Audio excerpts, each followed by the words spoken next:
آپ دیکھ رہے ہیں ہمارا خصوصی پروگرام ایمان اور عقیدہ، جس میں ہم آج ایک نہایت اہم بنیادی موضوع عقیدہ ختم نبوت پر گفتگو کریں گے۔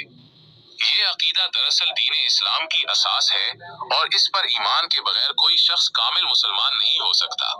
لہٰذا اس نہایت اہم موضوع پر روشنی ڈالنے کے لیے آئیے ہم اللہ کے نام سے گفتگو کا آغاز کرتے ہیں۔ نحمدہ و نصلی علی رسولہ الکریم، اما بعد، اعوذ باللہ من الشیطان الرجیم، بسم اللہ الرحمن الرحیم۔ آج میں نے تمہارے لیے تمہارا دین مکمل کر دیا اور اپنی نعمت تم پر تمام کر دی اور تمہارے لیے اسلام کو بطور دین پسند کر لیا۔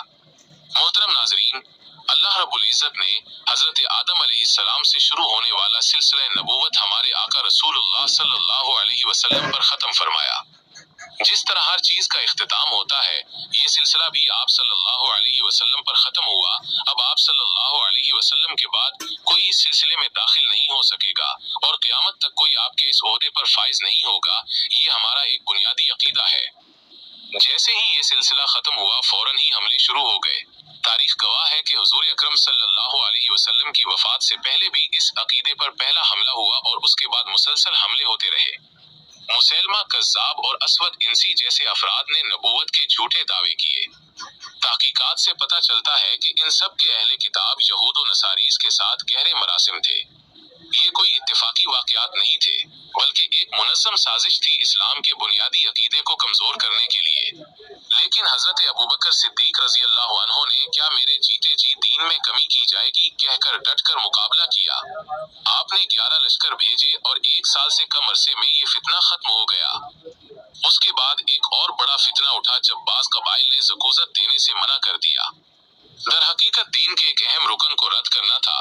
یہاں پہ حضرت ابوبکر رضی اللہ عنہ کی بصیرت کام آئی۔ آپ نے فرمایا کہ اللہ کی قسم اگر وہ ایک رسی بھی روکیں گے جو حضور اکرم صلی اللہ علیہ وسلم کے زمانے میں دیتے تھے تو میں اس سے قتال کروں گا۔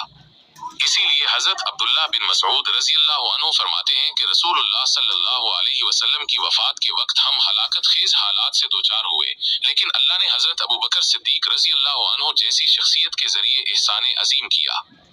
خلفائے راشدین کے بعد بھی تاریخ اسلام میں جب بھی جھوٹے مدعی نبوت نے سر اٹھایا، مسلمانوں نے ان کا ڈٹ کر مقابلہ کیا۔